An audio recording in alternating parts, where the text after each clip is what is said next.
এরে যুবক, ওই শিব শঙ্কর স্বরূপ যে মুসলমান হয়ে গেলেন, আমি কেন মুসলমান হলাম? কমু বলবো এ গোলাম, আমি কেন মুসলমান হলাম? ঠাকুরগাঁয়ের প্রসিদ্ধ ব্রাহ্মণ পরিবারে জন্ম আমার। 12 মাসে 13 পূজা, 33 কোটি দেব দেবী, তুলসীর গাছের তলায় 64 কোটি ভগবান। হেরে বান্দা, সংস্কৃত ভাষার উপরে পাণ্ডিত্য নিয়ে ডিগ্রি নিয়ে ডক্টরেট কইরা বেদ পুরাণ রামায়ণ মহাভারত জেন্দা বেস্তা স্মৃতি শ্রুতি মনুসংহিতা শ্রীমদ্ ভাগবত গীতা রাজভোগ কালীভোগ ছাড়াও অসংখ্য কিতাবাদি গবেষণা কইরা 44,441 খানা মন্ত্র পড়ে দেখলাম, তার ভিতরে 30,000 মন্ত্র শুধু মুসলমানের গুণগান। এই 30,000 মন্ত্র কোরআনে কারিমের 30 পারা, 114টি সূরা, 6,666 মতান্তরে 6,236 আয়াতের সঙ্গে হুবহু মিল পাওয়া যায়। কোরআনে হাকিমের প্রত্যেকটি আয়াতে কারিমার সাথে কয়েক শত মন্ত্র পাঠ করে শোনানো যায়। প্রত্যেকটা মন্ত্রের কিতাবের নাম, অধ্যায় নম্বর, পৃষ্ঠা নম্বর, শ্লোক নম্বরও বলা যায়। এমনি এমনি কিন্তু মুসলমান হই নাই। ভাবছ গরুর গোশত খাওয়ার লোভে বোধহয় মুসলমান। এরে মুসলমান না, না, গরুর গোশত খাওয়ার জন্য এখন মুসলমান হওয়ার প্রয়োজন হয় না। অনেক দাদা কাকা জেঠারা গোপনে গোপনে গরুর গোশত খায়। ভগবান শ্রীকৃষ্ণ বলেন, আমি যুগে যুগে কালে কালে মানুষের কল্যাণে অগণিত অবতার হয়ে দুনিয়ার জমিনে অবতরণ করলাম। সমস্ত অবতারগণ আমি ভগবান শ্রীকৃষ্ণকে ভগবান বলে মেনে নিলেন। বাবা কয় ঠিকই তো আছে। বললাম না, ঠিক নাই। বলে কেন? বললাম বাবা, স্রষ্টা যখন সৃষ্টি হয় তখন কোন স্রষ্টা নিয়ন্ত্রণ করে? দোস্ত দেরি লোকে আল্লাহ। এটা চেয়ার দাও। আহা আমার দোস্ত, বাবা ডাক দিয়ে কি বুঝাতে চাও? বললাম বাবা, স্রষ্টা যখন সৃষ্টি হয় তখন কোন স্রষ্টা নিয়ন্ত্রণ করে বুঝি নাই। বললাম বাবা, ভগবান শ্রীকৃষ্ণ ছিলেন স্রষ্টা, মানুষের কল্যাণে হলেন সৃষ্টি। এই সৃষ্টিকে কোন স্রষ্টা নিয়ন্ত্রণ করেছেন? বাবা কি বুঝাতে চাও? বুঝি নাই। বললাম বাবা, ভগবান শ্রীকৃষ্ণ ছিলেন স্রষ্টা, যখন হলেন সৃষ্টি মানুষের কল্যাণে। পূর্ব আকাশে সূর্য হয়ে ঝুলে গেছেন, ওই সূর্য দেবতাকে কোন স্রষ্টা নিয়ন্ত্রণ করেছেন? বলে শ্রীকৃষ্ণ। বললাম মানি না। কেন? বললাম বাবা, শ্রীকৃষ্ণ ছিলেন স্রষ্টা, হলেন সৃষ্টি। এই সৃষ্টিকে স্রষ্টা নিয়ন্ত্রণ করার ক্ষমতা রাখে না। স্রষ্টা যখন সৃষ্টি হয় তখন আর তার কোনো ক্ষমতা থাকে না। বলে তাইলে কি বুঝাতে চাও? বললাম বাবা, স্রষ্টা যখন সৃষ্টি হয় তখন এই সৃষ্টিকে যিনি নিয়ন্ত্রণ করেন তিনি হলেন মুসলমানের আল্লাহ। বাবা কয় বুঝো না কেন? যেই আল্লাহ সেই তো ভগবান। বললাম বাবা, আল্লাহর ভগবান এক হতে পারে না। বলে কেন? বলে বাবা, ভগবান এমন এক সত্তা, জায়গা কাল পাত্র ভেবে হয় তার পরিবর্তন। আল্লাহ এমন এক সত্তা, জায়গা কাল পাত্র ভেবে নাই তার কোনো পরিবর্তন। বলে কেমন? বললাম বাবা, বাংলাদেশের বাঙালি, মাতৃভাষা বাংলা, বাংলা ভাষায় কথা বলে বাংলাদেশের বাঙালি হিন্দুরা বাংলা ভাষায় যখন তার স্রষ্টাকে ডাকে কি বলে ডাকে? বলে ভগবান। বললাম বাবা, ইন্ডিয়ার জমিনে যেই হিন্দুরা বসবাস করে মাতৃভাষা হিন্দি, হিন্দিতে কথা বলে, হিন্দি ভাষায় যখন ইন্ডিয়ার হিন্দুরা তার স্রষ্টাকে ডাকে কি বলে ডাকে? বলে ঈশ্বর। বললাম বাবা, আমেরিকার জমিনে যেই হিন্দুরা বসবাস করে মাতৃভাষায় ইংরেজি, ইংরেজিতে কথা বলে, ইংরেজি ভাষায় যখন হিন্দুরা তার স্রষ্টাকে ডাকে কি বলে ডাকে? বলে গড। বললাম বাবা, দেখছেন বাংলাদেশের ভগবান, ইন্ডিয়ায় গেলে ঈশ্বর, আমেরিকায় গেলে হয় গড। জায়গা কাল পাত্র ভেবে হয় পরিবর্তন, তার নাম ভগবান। বলে আল্লাহ কেমন? বললাম বাবা, বাংলাদেশের বাঙালি মাতৃভাষা বাংলা, বাংলা ভাষায় কথা বলে, বাংলাদেশের মুসলমান বাংলা ভাষায় যখন তার স্রষ্টাকে ডাকে কি বলে ডাকে? কথা কন না কেন? ইন্ডিয়ার জমিনের মুসলমান মাতৃভাষায় হিন্দি, হিন্দিতে কথা বলে, হিন্দি ভাষায় যখন ইন্ডিয়ার মুসলমানগুলো তার স্রষ্টাকে ডাকে কি বলে ডাকে? আমেরিকার জমিনের মুসলমান মাতৃভাষায় ইংরেজি, ইংরেজিতে কথা বলে, ইংরেজি ভাষায় যখন মুসলমান তার স্রষ্টাকে ডাকে কি বলে ডাকে? বললাম বাবা, পৃথিবীর 200 দেশ, 200-র কম বা বেশি দেশ, এমন একটা দেশ নেই যেখানে আমার আল্লাহকে অন্য নামে ডাকা হয়। যেখানেই যাবে সেখানেই আমার আল্লাহ এক। আল্লাহ এমন এক সত্তা, জায়গা কালপাত্র ভেবে হয় না তার কোনো পরিবর্তন। বাবা কয় বুঝো না কেন? আল্লাহ ভগবান সর্বত্র বিরাজমান। আল্লাহ কেমন? বলে আল্লাহু নূরুস সামাওয়াতি ওয়া মা ফিল আরদ। আল্লাহু আকবার। বলে আল্লাহ এমন। বলে কেমন? বলে ফাইনামা তুআল্লু ফাসাম্মা ওয়াজহুল্লাহ। আল্লাহু আকবার কইবেন না? বলে বান্দা আমি আল্লাহরে কোথায় তুমি তালাশ করো? আমি তো সব জায়গায়। ডাইনে তাকাও আমি আল্লাহ, বামে তাকাও আমি আল্লাহ, সামনে তাকাও আমি আল্লাহ, পিছনে তাকাও আমি আল্লাহ, আসমানে তাকাও আমি আল্লাহ, জমিনে তাকাও আমি আল্লাহ, গাছে তাকাও আমি আল্লাহ, গাছের পাতার মধ্যেও আমি আল্লাহ, যেখানে তাকাবা সেখানেই আমি আল্লাহ। বাবা কয় বাবা বুঝো না কেন? আল্লাহর ভগবান আলাদা কেউ না। বলে কেমন? বলে বাবা বলো ভগবান লিখতে কয়টা শব্দ, কয়টা হরফের প্রয়োজন? বললাম 4। ভগবান। বলে বাবা বলো আল্লাহ লিখতে কয়টা হরফের প্রয়োজন? বললাম 4। আলিফ লাম লাম হা। বলে দেখছো নি কত সুন্দর মিল? শাব্দিক অর্থে আল্লাহর ভগবান আলাদা কেউ নয়। বলে শাব্দিক অর্থে আল্লাহর ভগবান এক। বললাম বাবা শাব্দিক অর্থে যদিও আল্লাহর ভগবান এক হয়, আবিধানিক অর্থে আল্লাহর অস্তিত্ব আছে, ভগবানের নাই। বাবা কয় কি বুঝাতে চাও? বললাম বাবা ভগবানের ভ বাদ দিছে আছে কি? বলে গবান। বাংলা ডিকশনারি থেকে বলেন গবান শব্দের অর্থ বলে গোবর। গুগলে সার্চ দেন, গুগলে এখনো বসে সার্চ দেন। গোবান শব্দের অর্থ গোবর। পাক না না পাক? পবিত্র না অপবিত্র? বাবারে কই বাবা আপনার ভগবান কিন্তু নাপাক হয়ে গেল। বাবা কয় আল্লাহও থাকবে না রে, লাফাইস না। বলে কেমন? বলে আলিফ বাদ দিছে আছে কি? বলে লাম লাম হা। এইবার আমার আল্লাহরে কেমনে দেখাবা? আসেনি? লিল্লাহি মা ফিস সামাওয়াতি ওয়া মা ফিল আরদ। আল্লাহু আকবার। আল্লাহ আছে না নাই? বাবারে কই বাবা আল্লাহ কিন্তু এখন আছে, ভগবান কিন্তু নাপাক হয়ে গেছে। বাবারে কই বাবা গবানের গ বাদ দিছে আছে কি? বলে বান। বাংলা ডিকশনারি থেকে বলেন বান শব্দের অর্থ বলে 2টা। বলে 1 নম্বরে বন্যা, 1 নম্বরে বন্যা, 2 নম্বরে গাভীর ওলান। বাবারে কই বাবা আপনার ভগবান কিন্তু গাভীর ওলান। বলে বাবা আল্লাহ ফাইস না, আল্লাহ থাকবে না। বলে কেমন? বলে লাম বাদ দিছে আছে কি? বলে লাম হা। এইবার আল্লাহরে কেমনে দেখাবা? আসেনি? লাহু মা ফিস সামাওয়াতি ওয়া মা ফিল আরদ। আল্লাহু আকবার।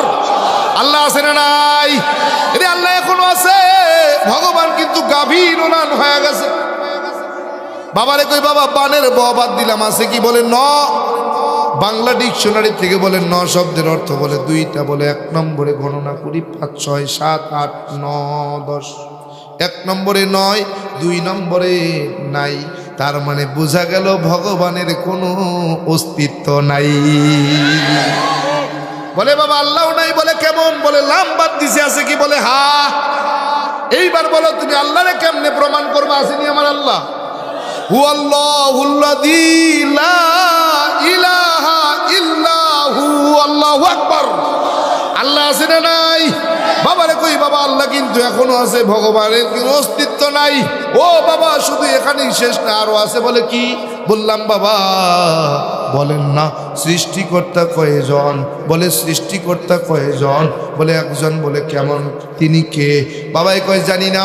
বলে বাবা প্রত্যেকটা জাতির মধ্যে একজন স্রষ্টা আছে। বলে কেমন? বললাম বাবা যদি খ্রিস্টানদেরকে জিজ্ঞাসা করেন তোমার স্রষ্টাকে বলবে যীশু খ্রিস্ট। যদি বৌদ্ধদেরকে জিজ্ঞাসা করেন বলো তোমার স্রষ্টাকে বলবে গৌতম বুদ্ধ। যদি আপনি মুসলমানকে জিজ্ঞাসা করেন বলো তোমার স্রষ্টাকে বলবে আল্লাহ। কিন্তু আপনি হিন্দু, আমিও হিন্দু, আপনাকে যদি আমি জিজ্ঞাসা করি বলো তোমার স্রষ্টাকে, বলে কনফিউজ বলা যাবে না। বলে কেন? বলে হিন্দুদের মধ্যে 36টা জাতি, 36টা গোত্র, এক এক গোত্রের কাছে এক একজন স্রষ্টা। বলে যে শিবের পূজা করে তার কাছে শিব স্রষ্টা, যে ব্রহ্মার পূজা করে তার কাছে ব্রহ্মা স্রষ্টা, যে বিষ্ণুর পূজা করে তার কাছে বিষ্ণু স্রষ্টা, যে কৃষ্ণের পূজা করে তার কাছে কৃষ্ণ স্রষ্টা। তার মানে স্রষ্টার নির্দিষ্ট কোনো স্রষ্টা নাই। এই জাতির নাম হিন্দু জাতি। বলে বাবা নির্দিষ্ট কোনো স্রষ্টা হয় না। বাবারে ডাক দে কই বাবা শুধু এখানেই শেষ না। ও বাবা, সৃষ্টিকর্তা যে একজন তার কোনো প্রমাণ আপনার জানা আছে? বলে না। বলে আমার আছে। বলে কেমন? বলে একমে বা দ্বিতীয়ম। বলে সৃষ্টিকর্তাকে বলে তিনি এক আর অদ্বিতীয়। সৃষ্টিকর্তাকে বলে একম এবং অদ্বৈতম।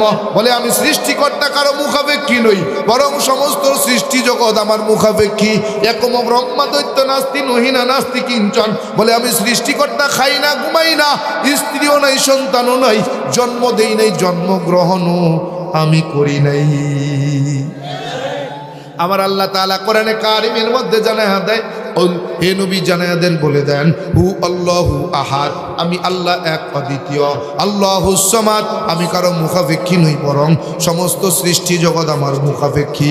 লাম ইয়ালিদ ওয়া লাম ইউলাদ, আমি জন্ম দেই নাই, জন্মগ্রহণও করি নাই। ওয়া লাম ইয়াকুল্লাহু কুফুয়ান আহাদ, আমি খাইও না, ঘুমাইও না, স্ত্রীও নাই, আমার সন্তানও নাই। আরে গোলাম শুধু এখানেই শেষ না, যদি বলতে শুরু করি 30,000 মন্ত্র, খালি বলতেই থাকবো, শেষ হইতে না। আরে গোলাম আল্লাহ পাক রব্বুল আলামিন কোরআনে কারিমের মধ্যে জানায়া দেয়, ইন্নাল্লাযীনা ক্বালু রাব্বুনাল্লাহ, ইন্নাল্লাযীনা ক্বালু রাব্বুনাল্লাহু থুম্মা ইসতাকামু ফালা খাউফুন আলাইহিম ওয়ালা হুম ইয়াহজানুন। হিন্দুরা তাদের ধর্মগ্রন্থ বেদের মধ্যে বলে, তাদের ধর্মগ্রন্থ বেদের মধ্যে বলে তত্র কমহ কশকয়কত্বমনুপশ্চাৎ। আমার আল্লাহ পাক রব্বুল আলামিন বলেন, নিশ্চয়ই যারা আমি আল্লাহকে রব বলে মেনে নিল, তুম্মাস্তাকামু ফালা খাউফুন, দুনিয়ার জমিনে তার না আছে কোনো ভয়, ওয়ালা হুম ইয়াহজানুন, আর পরকালের জিন্দেগিতে না আছে তার কোনো চিন্তা। হিন্দুরা তাদের ধর্মগ্রন্থে বলে তত্র কামহ, দুনিয়ার জমিনে যদি তুমি শান্তি পেতে চাও, কশক পরকালের জিন্দেগিতে যদি মুক্তি পেতে চাও, 12 মাসে 13 জন খোদা, 33 কোটি দেব দেবী, তুলসীর গাছের তলায় 64 কোটি ভগবানকে ত্যাগ করো, একত্বমনুপশ্চাৎ সৃষ্টিকর্তা এক আল্লাহকে মানো। বাবারে কই বাবা শুধু এখানেই শেষ না, আরো আছে। বলে কি, কোথায়, কি বলতে চাও? বললাম বাবা কলকি পুরাণটা খুলবেন, ওই কলকি পুরাণের মধ্যে আছে এমন একটা শ্লোক, যেই শ্লোকে বলা হয়েছে, বলে সর্বশেষ যিনি অবতার হয়ে দুনিয়ার জমিনে অবতরণ করবেন, তার নামের প্রথম অক্ষর হবে ম, শেষের অক্ষর হবে দ। তিনি হবেন সর্বপ্রশংসিত, যিনি গরুর গোশত খাওয়াকে হালাল মনে করেন, বৈধ মনে করেন। বলেন তো আমার নবীজির নাম ছিল কি? মুহাম্মদ সাল্লাল্লাহু আলাইহি ওয়া আলিহি ওয়াসাল্লাম। বলেন মুহাম্মদ নামের প্রথম অক্ষরের নাম, শেষের অক্ষরের নাম। মুহাম্মদ শব্দের অর্থ কি? প্রশংসিত। বলে শুধু প্রশংসিত নয়, সর্বপ্রশংসিত, যার প্রশংসার কাছে আর কোনো প্রশংসা নাই। কথা বলেন না কেন? আমার নবীজি বিশ্ব নবী মুহাম্মদুর রাসূলুল্লাহ সাল্লাল্লাহু আলাইহি ওয়া আলিহি ওয়াসাল্লাম গরুর গোশত খাওয়া হালাল নাকি হারাম মনে করেন? তার মানে বোঝা গেল তাদের ধর্মগ্রন্থেই গরুর গোশত খাওয়া হালাল। ও বান্দা, তোমার কাছে প্রশ্ন, তুমি যদি বুকে বল থাকে, তোমার যদি বুকে বল থাকে, তাইলে সামনে দাঁড়ায় চ্যালেঞ্জ করো, তোমার ধর্মগ্রন্থে গরুর গোশত খাওয়া মানা। তুমি যদি প্রমাণ করে দিতে পারো, কথা দিলাম আমি তোমার ধর্মে ফিরা যাব। আর যদি আমি প্রমাণ করে দেই তোমার ধর্মগ্রন্থে গরুর গোশত খাওয়া বৈধ, তাইলে কথা দাও, তুমি কি আমার ধর্ম কালেমা পড়ে মুসলমান হতে পারবে? ব্যাস, আর কোনো কথা নাই। বাবারে কই বাবা, এই মন্ত্রের চ্যালেঞ্জ, এই মন্ত্র সম্পর্কে আপনার ধারণা কি? বলে বাবা মিথ্যা বলার তো কোনো সুযোগ নাই, এটাই সত্য।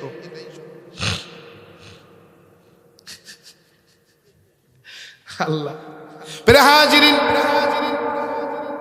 খুব বেশি সময় না, তাই বলে শেষ করার চিঠি দেয় নাই, তাই ভাবেন না আবার শেষ করার চিঠি নেই, এটা অন্য একটা চিঠি, বলতেছি আলোচনার মধ্যেই আসবে। প্রিয় হাজিরিন, এজন্য এরে গোলাম এমনি এমনি কিন্তু মুসলমান হই নাই। বাবা আমারে ডাক দিয়ে কয়, বাবা কি বুঝাতে চাও? বললাম বাবা এখানেই শেষ না। বলে কি আছে, কি আর তুমি বলতে চাও? বললাম বাবা শুধু এখানেই শেষ না, আরো আছে। বলে কি? বললাম বাবা উত্তরায়ণ বেদটা খুলবেন, বলে কি আছে? উত্তরায়ণ বেদে। বললাম বাবা উত্তরায়ণ বেদের মধ্যে একটা শ্লোক আছে, লা ইলাহা ভর্তি পাপম ইল্লু ইলাহা পরম পাদম জন্ম বৈকুণ্ঠ পৈনতি তজপি নাম মুহাম্মদ। বলে এই শ্লোকের অর্থ কি বলো? বললাম বাবা এই শ্লোকের অর্থ আমি করি নাই, এই শ্লোকের অর্থ করেছেন ডক্টর বেদপ্রকাশ উপাধ্যায়, যিনি লন্ডনের অক্সফোর্ড বিশ্ববিদ্যালয় থেকে 10টা ভাষার উপরে ডক্টরেট ডিগ্রি নিয়েছেন, যিনি বান্দা ধর্মগুরু আর হিন্দুদের ধর্মগুরু ছিলেন ডক্টর বেদপ্রকাশ উপাধ্যায়। তিনি তার লেখা একটা কিতাব লিখেছেন কল্কি অবতার। কল্কি অবতারের 33 নম্বর পৃষ্ঠার মধ্যে এই শ্লোকের ব্যাখ্যা করেছেন ডক্টর বেদপ্রকাশ উপাধ্যায়। বলেন, ও দুনিয়ার হিন্দু মানুষ, সত্যি যদি তুমি নিজেকে হিন্দু পরিচয় দিতে চাও, এই শ্লোকের 2টা অংশ তুমি মনে প্রাণে মেনে নাও। বলে কি আছে এই 2টা শ্লোকের অর্থে? বলে লা ইলাহা ওয়ার্তি পাপম ইল্লু ইলাহা পরম পাদম। যদি তুমি পাপ থেকে মুক্তি পেতে চাও, পাপগুলোকে পুণ্যের দ্বারা পরিবর্তন করাতে চাও, তাইলে 12 মাসে 13 জন খোদা, 33 কোটি দেব দেবী, তুলসীর গাছের তলায় 64 কোটি ভগবানকে ত্যাগ করো। লা ইলাহা ইল্লু ইলাহা নামক কালেমা পড়ে মুসলমান তুমি হয়ে যাও। প্রথম অংশে মুসলমান হয়ে যাও, দ্বিতীয় অংশে জন্ম বৈকুণ্ঠ পরিণতি তজপি নাম মুহাম্মদ। আর মৃত্যুর পরে যদি বৈকুণ্ঠ নামক স্বর্গ তুমি পেতে চাও, যেই স্বর্গে গেলে ক্ষুধার যন্ত্রণা থাকবে না, যেই স্বর্গে গেলে পানির পিপাসা লাগবে না, যেই স্বর্গে গেলে ওরে বান্দা গাছের পাকা ফল ছুটাইয়া খেতে কেউ নিষেধ করবে না, যেই স্বর্গে গেলে বয়স কোনোদিন বাড়বে না, যেই স্বর্গে গেলে কখনো তুমি অসুস্থ হবে না, যেই স্বর্গে গেলে কখনো তুমি মারা যাবে না, যেই স্বর্গে গেলে আবার তোমাকে দুনিয়ায় ফিরা লাগবে না, ওই স্বর্গে যদি যেতে চাও এমনি যাওয়া যাবে না। অপ ইনুতিত জপি নাম মুহাম্মদ, মুহাম্মদের জীবন আদর্শ তোমার জীবন আদর্শ বানাও। এই 2টা জিনিস যদি তুমি মনে প্রাণে মেনে নাও, তুমি সত্যিকারের হিন্দু হতে পারবা। একটাকেও যদি অস্বীকার করো, তুমি হিন্দুও হতে পারো না। তাইলে ডক্টর বেদপ্রকাশ উপাধ্যায়ের কথা অনুযায়ী যদি তুমি সত্যিকারের হিন্দু হতে চাও, কালেমা পড়ে মুসলমান হও। কথা কয় না, কথা কয় না, কথা কয় না। যদি সত্যিকারের হিন্দু হতে চাও, তাইলে কালেমা পড়ে মুসলমান হও। যদি তুমি মুসলমান হয়ে যাও, তাইলে তুমি সত্যিকারের হিন্দু। তার মানে বোঝা গেল হিন্দু হতে গেলে মুসলমান হওয়া লাগবে। মুসলমান হওয়া ছাড়াই নিজেকে হিন্দু পরিচয় দেওয়া যাবে না। আমার কথা না তাগো কথা। এখন আপনি যদি না মানেন তো কেমনে মানান? মানলে ভালো, না মানলে আরো ভালো। কি আমার বলা দায়িত্ব, বুঝানো দায়িত্ব, বুঝাইলাম বললাম, মানার দায়িত্ব আপনার। মানবেন কি মানবেন না আপনি ভালো জানেন। পেরাহাজিরিন, এই জন্যই তো এ পর্যন্ত আমি গুনাহগারের হাতে 215 জন এ পর্যন্ত আমার হাতে হাত দিয়া কালেমা পড়ে মুসলমান হয়েছে। এমনি এমনি না বুঝা নাসিল। এই গত জানুয়ারির 7 তারিখেও, এই 7 তারিখে, গত এই জানুয়ারিতেই চলতেছে 7 তারিখেও দিনাজপুরের বীরগঞ্জে একজন কালেমা পড়ছে।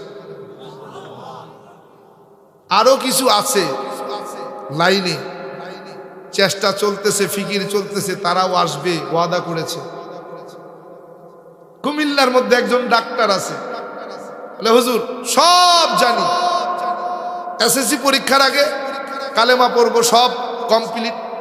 বাবা মা কয় বাবা এখন করবি কি? এসএসসি পাস কর, তারপরে মুসলমান হস। কয় হুজুর এসএসসি পাস করলাম, এখন বাবা কয় এ বেটা আরেকটু সময় নেই, ইন্টারমিডিয়েট পাস কর, তারপরে কালেমা পড়িস। কারণ আইএ পাস করছি, কারণ মুসলমান। বাবা কয় ধর বেটা বিএ পাস কর। বিএ পাস করে পরে কয় মাস্টার্স পাস কর। মাস্টার্স পাস করছি, এখন মুসলমান। বাবা মা বুড়ো হয়ে গেছে। এখন যখন মুসলমান, বাবা মা কয় আমরা বাচ্চা থাকতে যদি মুসলমান হইস তাহলে কিন্তু বিষ খায় মরে যাবে। আমরা মরার পরে তুই যা করবি করবি, কিচ্ছু করবি না। চিন্তা করেন, ওরাও জানে যে আসলেই যা করতেছি সব ভুয়া, সব। ব্রিটিশ মিউজিয়ামে ডক্টর মরিস বুখাইলি, উনি 1250টা ধর্মগ্রন্থ কম্পিউটারে দিয়ে দিয়ে গবেষণা করেছেন। ডক্টর মরিস বুখাইলি বলেন, আমি যখন মুসলমান হব তার আগে আমি সর্বপ্রথম আমার বাইবেলকে আমি কম্পিউটারের মধ্যে ফেলে দিলাম। কম্পিউটার বলতেছে এই বাইবেল সংযোজন আর বিয়োজন হয়েছে, এই বাইবেলটা সঠিক নাই। এই বাইবেলটা সঠিক নাই, সংযোজন আর বিয়োজন হয়েছে, কিছু বাদ দিছে কিছু যোগ করছে। এতগুলো ধর্মগ্রন্থের ব্যাখ্যা তো বলার সময় নেই। আমি যেহেতু হিন্দু ছিলাম, আমার ধর্মগ্রন্থ সম্পর্কে ডক্টর মরিস বুখাইলি বলেন যে আমি যখন হিন্দু ধর্মগ্রন্থগুলোকে সবগুলোকে কম্পিউটারের মধ্যে চাপাইয়ে দিলাম, কম্পিউটার বলতেছে it is composed by the man. এই ধর্মগ্রন্থগুলো কোনো ঐশ্বরী বাণী নয়, এগুলো সব মানুষের লেখা কিতাব। বলে আমি যখন ডক্টর মরিস বুখাইলি কোরআনে কারিমকে কম্পিউটারের মধ্যে ফেলে দিলাম, কম্পিউটার বলতেছে it is not composed by the man. এটা কোনো মানুষের লেখা ধর্মগ্রন্থ নয়, কথা নয়। এই কোরআনটা অর্থে অর্থে বর্ণে বর্ণে আসমানের মালিক আল্লাহ তাআলা থেকে নাজিল হওয়া। এজন্যই তো আল্লাহ তাআলা বলেন ইন্না নাহনু নাযালনা যিকরা ওয়া ইন্না লাহু লাহাফিজুন। এজন্যই আমার আল্লাহ বলছে নিশ্চয়ই এই কোরআন নাজিল করেছি আমি, কে? আল্লাহ। নিশ্চয়ই এই কোরআনকে হেফাজত করবো আমি, কে? আল্লাহ। অতএব কিসের ভয়?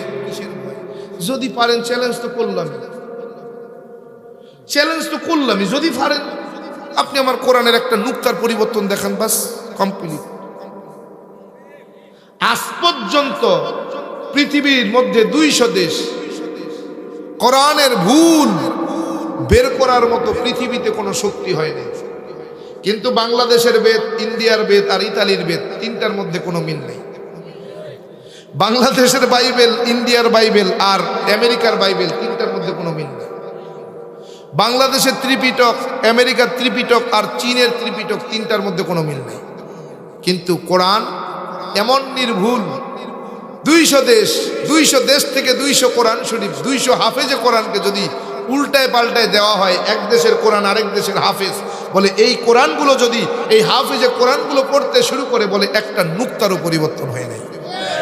কি এরকম নির্ভুল কিতাব আমাকে দেখান না। যদি আপনি দেখাইতে পারেন, কথা দিলাম আপনার ধর্ম মাইনে নিব। কি চ্যালেঞ্জ, বাস আর কোনো কথা নাই তোমার সাথে। কোরআনটা যে নির্ভুল, এতে কোনো সন্দেহ নাই। এজন্যই তো আল্লাহ বলেন যালিকাল কিতাবু লা রাইবা ফি। এটা এমন একটা মহাগ্রন্থ যার মধ্যে কোনো ভুল নাই, সন্দেহ নাই। কি আছে? আছে। এই কোরআনটা হুদাল্লিল মুত্তাকিন, পরহেজগারদের জন্য পথ প্রদর্শনকারী। বলে কি পথ প্রদর্শন করবে? বলে 2টা পথ, ফারিকুন ফিল জান্নাতি ওয়া ফারিক। আমার নবী বলতেছেন আনা বিকারিম, আমি পড়তে জানি না। আমি কি পড়তে জানি না। জিবরাইল আমিন আমার নবীকে বুকের সঙ্গে জড়াইয়া জোরে একটা চাপ দিয়া ছেড়ে দিয়া দ্বিতীয়বার বলতেছেন হে নবী ইকরা। দ্বিতীয়বার আমার নবী বলেন আনা বিকারিম, আমি পড়তে জানি না। দ্বিতীয়বার বুকের সঙ্গে জড়াইয়া চাপ দিয়া ছেড়ে দিয়া তৃতীয়বার বলতেছেন হে নবী ইকরা। তৃতীয়বার আমার নবী বলেন আনা বিকারিম, আমি পড়তে জানি না। তৃতীয়বার বুকের সঙ্গে জড়াইয়া চাপ দিয়া ছেড়ে দিয়া চতুর্থবার বলতেছেন হে নবী ইকরা বিসমি রাব্বিকাল্লাযী খলাক। হে নবী পড়ুন আপনার রবের নামের পড়া, যিনি আপনাকে সৃষ্টি করেছেন। আল্লাহু আকবার। বলতে দেরি আমার নবী পড়া শুরু করে দিয়েছেন ইকরা বিসমি রাব্বিকাল্লাযী খলাক খলাকাল ইনসানা মিন আলাক ইকরা ওয়া রাব্বুকাল আকরাম আল্লাযী আল্লামা বিল কলাম আল্লামাল ইনসানা মা লাম ইয়ালাম। আল্লাহু আকবার। 5 আয়াত দিয়া চলে গেলেন, জিবরাইল আমিন চলে গেলেন, আমার নবী বাড়িতে ফিরে আসলেন। আম্মা জানের ডাক দেয়া কয় খাদিজা খুশির খবর। বলে কি গো স্বামী খুশির খবর? বলে তুমি জানো না আজকে আমার আল্লাহ তাআলা আমাকে নবী এবং রাসূল হিসেবে কবুল করেছেন। আম্মা জান খুশি হয়ে গেছেন। আমার নবী ডাক দিয়ে বলে ও খাদিজা, আমার শরীরে প্রচন্ড ব্যথা, প্রচন্ড জ্বর, শরীর থরথর করে কম্পন করতেছে, কাঁপতেছে। আপনি যদি আমাকে কম্বল দিয়ে একটু ঢাইকা দিতেন বড় ভালো হবে। আম্মা জান কম্বল দিয়ে আমার নবীকে ঢেকে দিলেন। শরীরের কম্পন থামে না, আমার নবী ডাক দিয়ে বলে, খাদিজা আপনি যদি শক্ত করে আমারে জড়ায়া একটু ধরতেন বড় ভালো হতো।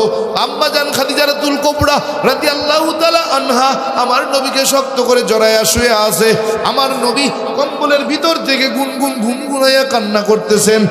আম্মা জান খাদিজাতুল কুবরা রাদিয়াল্লাহু তাআলা আনহা আমার নবীকে ডাক দিয়ে বলেন, নবী আমার কেন গো আজকের দিনে কান্না করেন? আজকে তো খুশির দিন, কেন কান্না করেন? ও নবী বুঝেছি কেন আপনি কান্না করেন। ও নবী আপনি জন্মের আগে আপনার আব্বাজান দুনিয়ার থেকে বিদায় হয়ে গেছেন।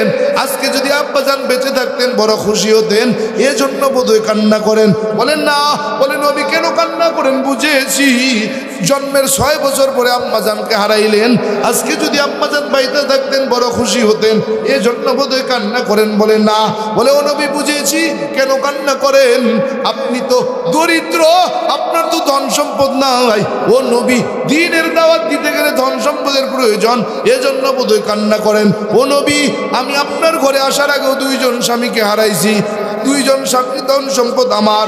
বলে আমার যত ধন সম্পদ আছে রে, সব ধন সম্পদ আপনার দ্বীনের রাস্তায় দান করে দিলাম। আমার নবী তখনও কান্না থামায় না।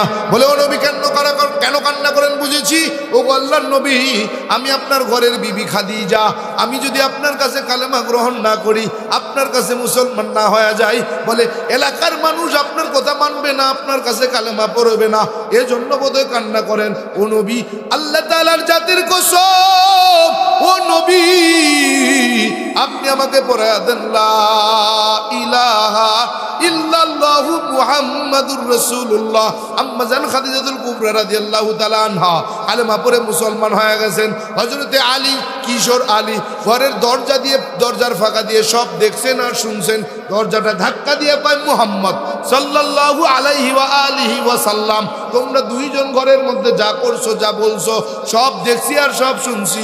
ও মুহাম্মদ আর দেরি করতে চাই না, আমাকেও পড়ায়া দেন লা ইলাহা ইল্লাল্লাহু মুহাম্মাদুর রাসূলুল্লাহ। হযরতে আলী রাদিয়াল্লাহু তাআলা আনহু কালেমা পড়ে মুসলমান হয়ে গেলেন।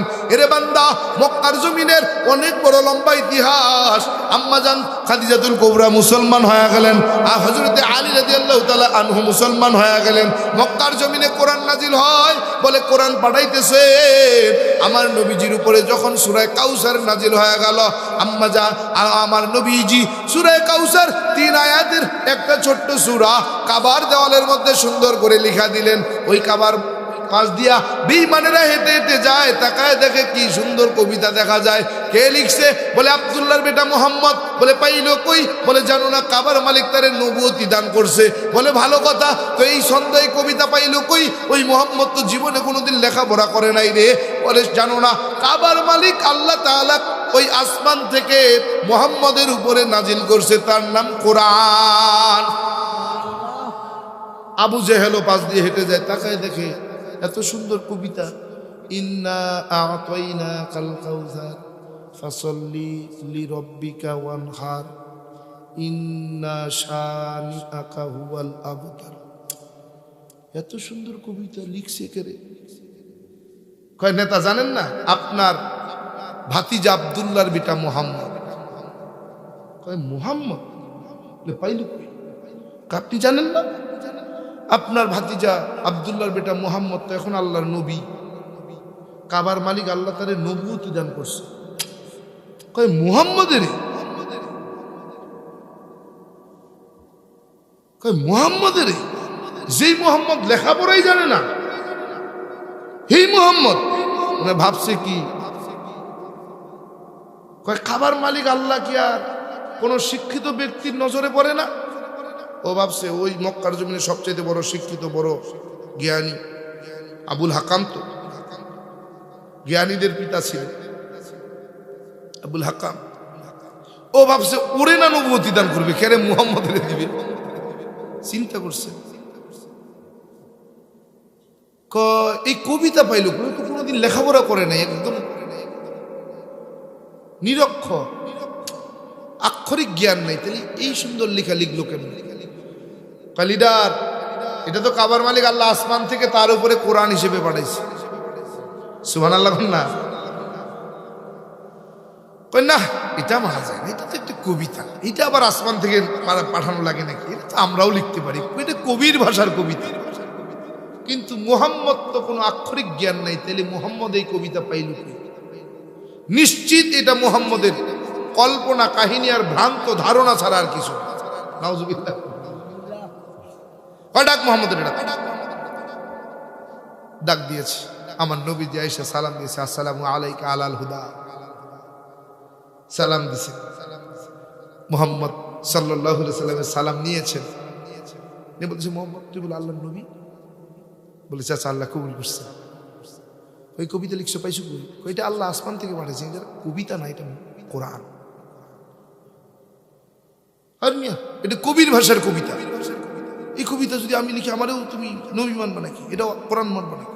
আচ্ছা হইতো না তো, এটা অসম্ভব, এটা আল্লাহ তাআলা নাজিল হওয়া কথা। তাই মুহাম্মদ চ্যালেঞ্জ, আমি এরকম কবিতা লিখা দিব। আরবি ভাষার মানুষ তো, কোরআন আরবি ভাষায় নাজিল হয়েছে, আবার একটু চিন্তাও হয়তো যদি বিমানটা কুইরাই ফেলায় কিন্তু বিপদ। আল্লাহ কয় জিবরাইল আর দেরি করিস না, তাড়াতাড়ি যা, দোস্ত আমার চিন্তায় পড়ছে, দোস্তরে যায় সুসংবাদ দিয়ে দাও। দোস্তর চ্যালেঞ্জ করার দরকার নাই, দোস্তর পক্ষ থেকে আমি আল্লাহ নিজে চ্যালেঞ্জ করলাম। জিবরাইল আমিন এসে কই নবী টেনশন করেন? টেনশন নাই, আপনার চ্যালেঞ্জের কোনো প্রয়োজন নাই। আপনার চাচারে আমার আল্লাহ আপনার পক্ষ থেকে চ্যালেঞ্জ করছে। সুবহানাল্লাহ। কি চ্যালেঞ্জ করছে? বলে ফাইল্লাম তাফআলু ওয়ালান তাফআলু ফাত্তাকুন নারাল্লাতী ওয়াকুদুহান নাসু ওয়াল হিজারা উইদ্দাতু লিল কাফিরিন।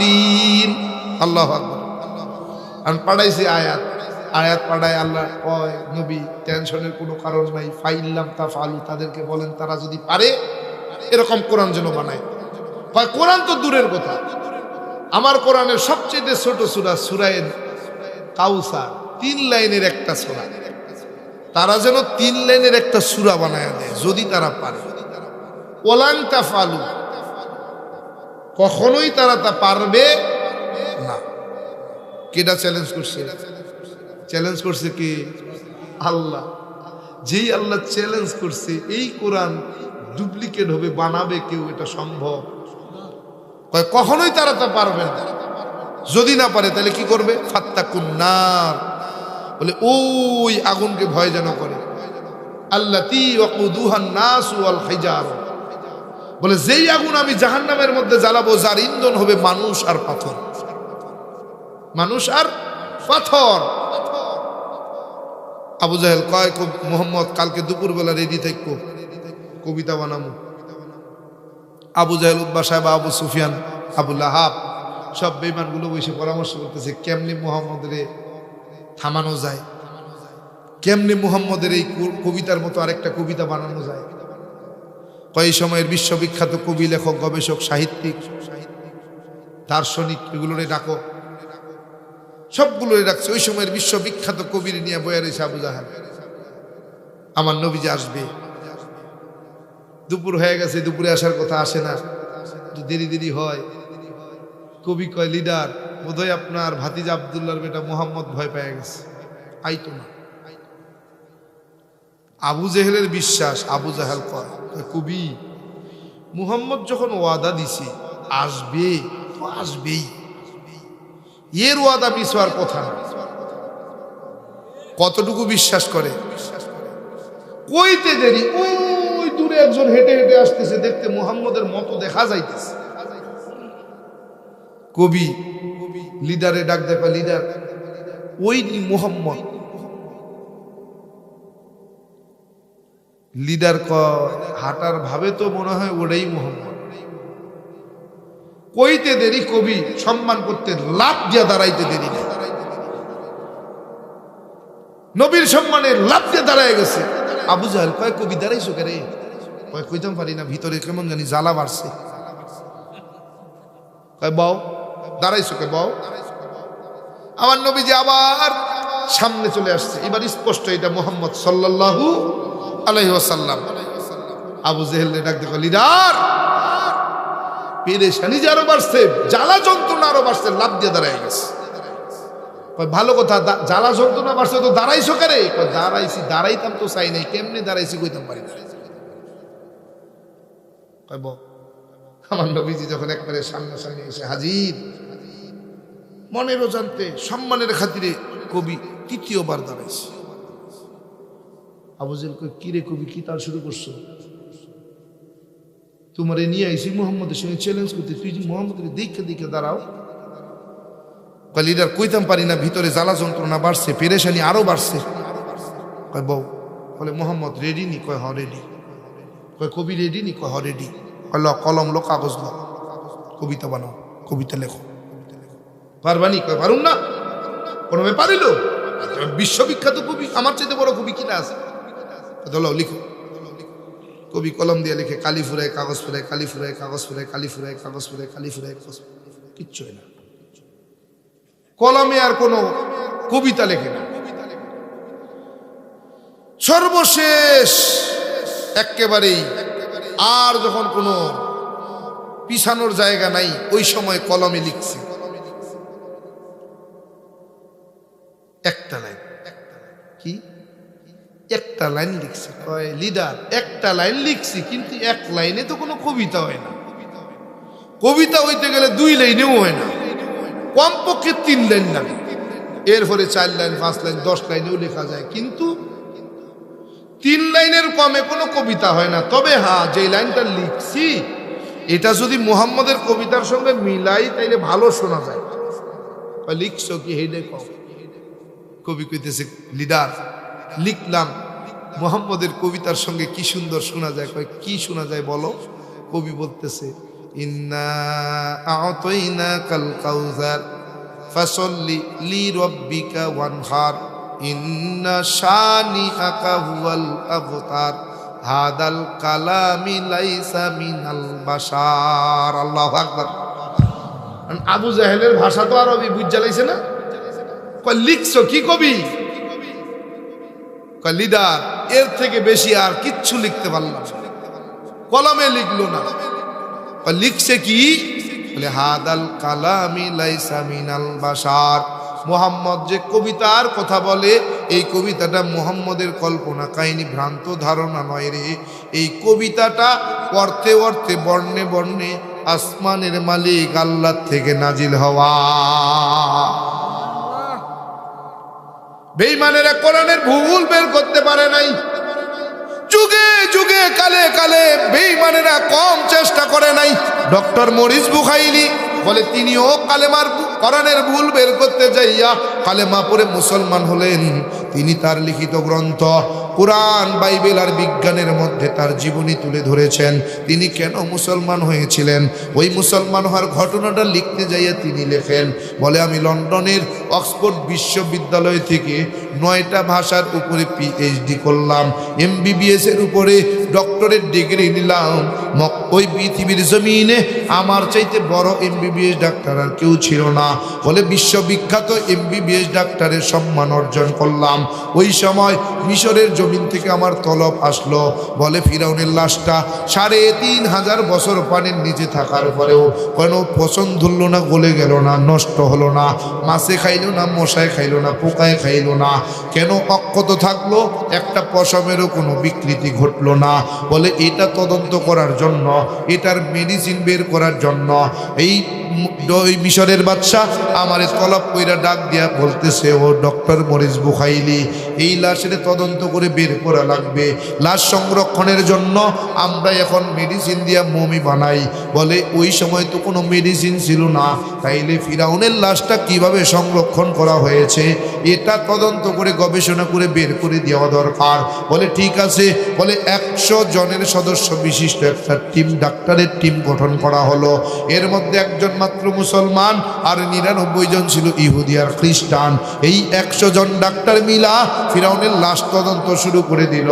বলে গবেষণা করে দেখতেছে না না কোনো মেডিসিন পাওয়া যায় না। বলে একটা পর্যায়ে মুসলমান ডাক্তার বলতেছে, বস আপনি যদি আমাকে অভয় দেন তথ্য দিতে পারি। বলে কি তথ্য? বলে বস এই ফিরাউনের লাশটার মধ্যে কোনো মেডিসিন নাই, এই লাশের মধ্যে কোনো মুমি করা হয় নাই।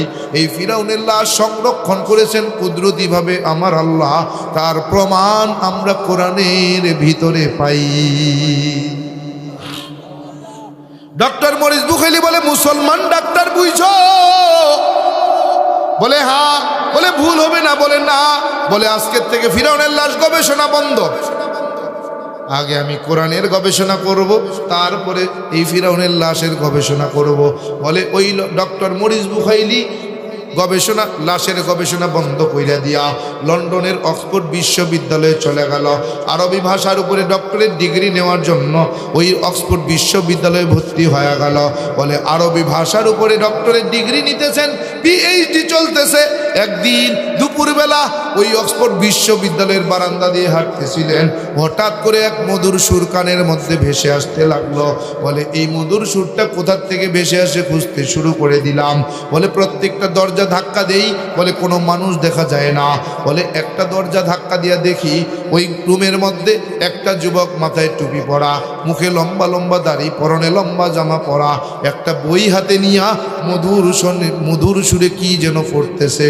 কাছে যায় বললাম, যুবক কে তুমি, কি তোমার পরিচয়, কি তুমি পড়তেছিলে, এত মধুর সুর তুমি কোথা থেকে পেলে? যুবক আমাকে বলে, আগন্তুক আপনি কে? আমি আপনাকে চিনি না, আপনাকে জানি না, তবে শোনেন আমি মুসলমানের সন্তান, আমি হাফেজে কোরআন, আমি পড়তেছিলাম আল্লাহ পাকের কোরআন। যেই সুরের কথা কোন, এই সুর দুনিয়ার কোনো যাত্রার থেকে নয়, দুনিয়ার কোনো কনসার্ট থেকে নয়, দুনিয়ার কোনো শিল্পীর গানের সুর নয়, কোনো সিনেমার গানের সুর নয়, এই সুরটা আমার আল্লাহ তাআলা পাঠিয়েছেন জান্নাত থেকে। মরিস বুখাইলি বলে, যুবক কোরআনটা আমাকে একটু দিবে? যুবক বলে, লা ইয়ামাসু ইল্লাল মুতাহহারুন, অপবিত্র অবস্থায় কোরআনটা স্পর্শ করা যাবে না। বলে যুবক পবিত্র কেমনে হতে হয় বলবে? বলে 3 ফরজে গোসল, 4 ফরজে ওযু। বলে যুবক ফরজ আদায় করতে জানি না। ওই যুবক, আমাকে তুমি ফরজ আদায় করে পবিত্র বানায়া দাও। বলে যুবক আমাকে নিয়া গোসলখানায় নিয়া আমাকে পবিত্র বানায়া দিল। ফরজ আদায় করে গোসল করাইয়া দিয়া আমার হাতে যখন কোরআনটাকে দিয়া দিল, হঠাৎ করে মনে পড়ল, দেখি ফিরাউনের লাশের ঘটনাটা কোনো পাওয়া যায় কি না। বলে কোরআন পড়তে পড়তে পড়তে পড়তে একটা সূরার মধ্যে পড়তে গিয়া দেখলাম, ওই সূরায় আমার আল্লাহ তাআলা ফিরাউনের লাশ সংরক্ষণের ঘটনাটা সুন্দরভাবে লিখেছে। আর বুঝতে বাকি থাকলো না, দুনিয়ার জমিনে সত্য যদি কোনো ধর্ম থাকে সেটার নাম ইসলাম, সত্য নির্ভুল যদি কোনো কিতাব থাকে সেটার নাম কোরআন। সুবহানাল্লাহ। রে বান্দা, ডক্টর মরিস বুখাইলি বলে, আমি আর দেরি করলাম না, ওই হাফেজে কোরআন যুবকের হাতে হাত দিয়া কালেমা পড়ে মুসলমান হয়ে গেলাম। Doctor Neil Armstrong, Henry Knowlton, Michael Collins, 3 জন ইসলামের ইতিহাসের দার্শনিক ইসলামের ইতিহাস গবেষণা করতে যাইয়া দেখলেন মুহাম্মদের শাহাদত আঙ্গুলের ইশারায় চাঁদ 2 খণ্ড হওয়ার ঘটনাটা খ্রিস্টান Neil Armstrong, Henry Knowlton, Michael Collins 3 জন মেনে নিতে পারলো না। বলে এটা বিশ্বাস হয় না, এটা অবাস্তব, এটা হতে পারে না। বলে হাতের ইশারায়, আঙ্গুলের ইশারায় চাঁদ 2 খণ্ড হবে, এটা মানা যায় না, এটা মুসলমানদের ভ্রান্ত ধারণা, কল্পনা কাহিনী। বলে এটাকে তদন্ত প্রমাণ করার জন্য আমরা 3 বন্ধু মিলে পরামর্শ করলাম, ঠিকভাবে এটাকে প্রমাণ করা যায়। বলে 3 বন্ধু মিলে পরামর্শ কইরা সিদ্ধান্ত নিলাম চাঁদের ভিতরে প্রবেশ করব। বলে কি নিয়ে যাওয়া যায়? এক বন্ধু বলতেছে হেলিকপ্টার নিয়ে চলো। বলে না, মহাশূন্যে হেলিকপ্টার চলে না। বলে বিমান নিয়ে চলো। বলে না, মহাশূন্যে বিমান চলে না। বলে তাইলে রকেট নিয়ে চলো। বলে না, রকেট মহাশূন্যে চলে না। 3 বন্ধু মিলে পরামর্শ করা একটা যানবাহন বানালেন, যানবাহনের নাম হলো অ্যাপোলো 11। বলে অ্যাপোলো 11 এমন একটা যানবাহন বানাইলো, এত দ্রুতগামী যানবাহন। বলে অ্যাপোলো 11 বানাইয়া বলতেছে কি দিয়া ওই চাঁদের দৃশ্যটা দেখা যায়? বলে অনুবীক্ষণ যন্ত্র। বলে পাওয়ার কত? বলে একটা বালুকণা অনুবীক্ষণের সামনে দিলে স্পষ্ট বোঝা যায়। বলে না, তার চাইতেও পাওয়ারফুল যন্ত্র লাগবে। বলে কি করা যায়? বলে 3 বন্ধু পরামর্শ কইরা একটা যন্ত্র বানাইলো, নাম তার মাইক্রোস্কোপ। বলে পাওয়ার কত? বলে একটা বালুকণা 70 খণ্ড করার পর যদি ওই মাইক্রোস্কোপের সামনে ধরা হয় স্পষ্ট দেখা যায়। বলে মাইক্রোস্কোপ বানাইয়া আমেরিকার সময় সকাল 10টার সময় রওনা করলেন অ্যাপোলো 11 নিয়া। বলে আমেরিকার সময় দুপুর 1টা বাজে চাঁদের পৃষ্ঠদেশে, এখনো চাঁদের ভিতরে প্রবেশ করে নাই। নীল আর্মস্ট্রং বলেন আমি কেন মুসলমান হইলাম এই ঘটনাটা বলতে যাইয়া তিনি বলেন আমি চাঁদের পৃষ্ঠদেশে যখন পৌঁছাইলাম এখনো চাঁদের ভিতরে ঢুকি নাই, হঠাৎ করে মধুর একটা সুর ভেসে আসতে লাগলো। যেই সুরটা আমি আমেরিকায় দুনিয়ার জমিনে থাকতে মুসলমানরা যে দুপুরে বেলা নামাজ আদায় করত ওই নামাজের আজান শুনতাম, ওই আজানের ধ্বনিটা আমি চাঁদের পাশে দাঁড়ায়া দাঁড়ায়া শুনতেছিলাম। বলে আর দেরি করলাম না, সঙ্গে সঙ্গে চাঁদের ভিতরে প্রবেশ করলাম। খুঁজতে লাগলাম কোথা থেকে এই আজানের ধ্বনিটা ভেসে ভেসে আসে। পুরো চাঁদের মধ্যে ঘুরে ঘুরে দেখলাম কোথাও কোনো মানুষ না হয়, তবে আমি যেই দিক দিয়ে যাচ্ছিলাম তাকায় দেখলাম আমার আগে আগে কে যেন হেঁটে হেঁটে গেছে, তার হাঁটার পায়ের ছাপ এখনো চাঁদের মধ্যে পড়ে আছে। মাইক্রোস্কোপ সেট করে দিলাম, মাইক্রোস্কোপ সেট করে খুঁজতে শুরু করে দিলাম, দেখতে লাগলাম। দেখতে দেখতে দেখতে দেখতে একটা পর্যায়ে দেখলাম চাঁদের মাঝামাঝি আড়াআড়ি ভাবে চাঁদ 2 খণ্ড যে হয়েছিল তার নমুনার দাগ এখনো পড়ে আছে। আর বুঝতে বাকি থাকলো না, দুনিয়ার জমিনে সত্যি যদি কোনো ধর্ম থাকে সেটার নাম ইসলাম, সত্যি যদি কোনো নির্ভুল কিতাব থাকে সেটার নাম কোরআন। আমি আর দেরি করলাম না, মুসলমান হুজুরের কাছে মৌলবীর কাছে যাইয়া কালেমা পড়ে মুসলমান হয়ে গেলাম। এরে মুসলমান, এরে নবীর উম্মতের যুবক, ভারতের জমিনের ডক্টর শিবশঙ্কর স্বরূপজি, তিনি লন্ডনের অক্সফোর্ড বিশ্ববিদ্যালয় থেকে 10টা ভাষার উপরে পিএইচডি করলেন। ডক্টর শিবশঙ্কর স্বরূপজি ভারতের গয়া, কাশী, বৃন্দাবন সহ 7টা তীর্থস্থানের পণ্ডিত পুরোহিত। ভারতের হিন্দুরা যাকে ভগবান বইলা ডাকতেন, এই ডক্টর শিবশঙ্কর স্বরূপজি মুসলমান কেন হয়ে গেলেন তিনি তার জীবনীতে লিখেছেন। বলে আমি কেন মুসলমান হলাম, বলে অক্সফোর্ড বিশ্ববিদ্যালয় থেকে 10টা ভাষার উপরে ডিগ্রি নিয়া পিএইচডি করে দেখলাম, এইবার গবেষণা শুরু করে দিলাম। বলতে লাগলাম মুসলমানের কালেমার মধ্যে ভুল পাওয়া যায়, মুসলমানের কালেমা ভুল বের করতে যাইয়া গবেষণা করতে যাইয়া গভীর রাত্রে শোবে সাদেকের সময় আজব এক স্বপ্ন দেখলাম। স্বপ্ন দেখে ঘুমটা ভেঙে গেল, বিবিকে বলার জন্য দৌড়াইতেছিলাম, দরজাটা খুলছি, তাকায় দেখি বিবি দরজার সামনে হাজির হয়ে গেল। বলে বিবি কি ব্যাপার, আমি যে তোমাকে প্রয়োজন, তোমাকে তো ডাকি নাই, কেমনে তুমি আমার দরজার সামনে আসলা? বলে স্বামী আপনার ডাকে আসি নাই, তবে আমি যে আপনার দরজার সামনে আসছি এখনো আপনার দরজায় টোকা দেই নাই, কেমনে আপনি বুঝলেন আমি আপনার দরজার সামনে আসলাম? বলে বিবি তোমার কাছে আসি নাই, আজব এক স্বপ্ন দেখে ঘুম ভেঙে গেল, বলার জন্য তোমার কাছে যাইতেছিলাম। বিবি বলে স্বামী একই ঘটনা, আজব এক স্বপ্ন দেখে ঘুমটা ভেঙে গেল, বলার জন্য আপনার কাছে আসতেছিলাম। ওইদিকে মেয়ে ঘরের দরজা খুলে দেখে বাবা মা একসাথে কথা বলে। বলে বাবা মা একই জায়গায়, ভালো হয়েছে, একটা স্বপ্ন দেখে ঘুমটা ভেঙে গেল, বলার জন্য তোমাদের কাছে যাইতেছিলাম। বলে কি স্বপ্ন দেখেছো? মেয়ে ডাক দিয়ে কয় বাবা তুমি আগে বলো কি স্বপ্ন তুমি দেখেছ? বিবি বলে স্বামী আপনি আগে বলেন কি স্বপ্ন দেখেছেন? ডক্টর শিবশঙ্কর স্বরূপ বলে ও বিবি সন্তান, ওই স্বপ্নের মধ্যে তাকায় দেখলাম এক আল্লাহর বান্দা, আল্লাহর গোলাম, মাথায় টুপি পরা, মুখে কোকড়ানো কোকড়ানো কালো মিসমিসে লম্বা লম্বা দাড়ি, সাদা ধবধবে লম্বা একটা জামা পইরা আমারে ডাকে আর বলে শিবশঙ্কর স্বরূপ, যেই কালেমা তুমি ভুল বের করতে গেছো রে, জান্নাত স্বর্গে যদি যেতে চাও, নাজাত যদি পাইতে চাও, ওই কালেমা পড়ে মুসলমান তুমি হয়ে যাও। বিবি বলে স্বামী একই স্বপ্ন আমিও দেখেছি। মেয়ে বলে বাবা একই স্বপ্ন আমিও দেখেছি। সব শিবশঙ্কর স্বরূপ বলে আর বুঝতে বাকি থাকলো না, দুনিয়ার জমিনে সত্য যদি কোনো ধর্ম থাকে সেটার নাম ইসলাম, সত্য যদি কোনো কিতাব থাকে সেটার নাম কোরআন। আর দেরি করলাম না, বলে পরিবার সহ কোন মুসলমান মৌলবীর কাছে যাইয়া কালেমা পড়ে মুসলমান হয়ে গেলাম।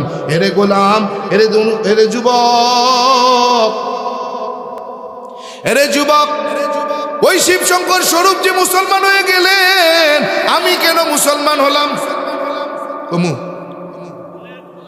বলবো এ গোলাম, আমি কেন মুসলমান হলাম? ঠাকুরগাঁয়ের প্রসিদ্ধ ব্রাহ্মণ পরিবারে জন্ম আমার, 12 মাসে 13 পূজা, 33 কোটি দেব দেবী, তুলসীর গাছের তলায় 64 কোটি ভগবান। এরে বান্দা সংস্কৃত ভাষার উপরে পাণ্ডিত্য নিয়ে ডিগ্রি নিয়ে ডক্টরেট কইরা বেদ পুরাণ রামায়ণ মহাভারত জেন্দা বেস্তা স্মৃতি শ্রুতি মনুসংহিতা শ্রীমদ্ ভাগবত গীতা রাজভোগ কালীভোগ ছাড়াও অসংখ্য কিতাবাদি গবেষণা কইরা 44,441 খানা মন্ত্র পড়ে দেখলাম, তার ভিতরে 30,000 মন্ত্র শুধু মুসলমানের গুণগান। এই 30,000 মন্ত্র কোরআনে কারিমের 30 পারা, 114টি সূরা, 6,666 মতান্তরে 6,236 আয়াতের সঙ্গে হুবহু মিল পাওয়া যায়। কোরআনে হাকিমের প্রত্যেকটি আয়াতে কারিমার সাথে কয়েক শত মন্ত্র পাঠ করে শোনানো যায়। প্রত্যেকটা মন্ত্রের কিতাবের নাম, অধ্যায় নম্বর, পৃষ্ঠা নম্বর, শ্লোক নম্বরও বলা যায়। এমনি এমনি কিন্তু মুসলমান হই নাই। ভাবছ গরুর গোশত খাওয়ার লোভে বোধহয় মুসলমান। এরে মুসলমান না, না, গরুর গোশত খাওয়ার জন্য এখন মুসলমান হওয়ার প্রয়োজন হয় না। অনেক দাদা কাকা জেঠারা গোপনে গোপনে গরুর গোশত খায়।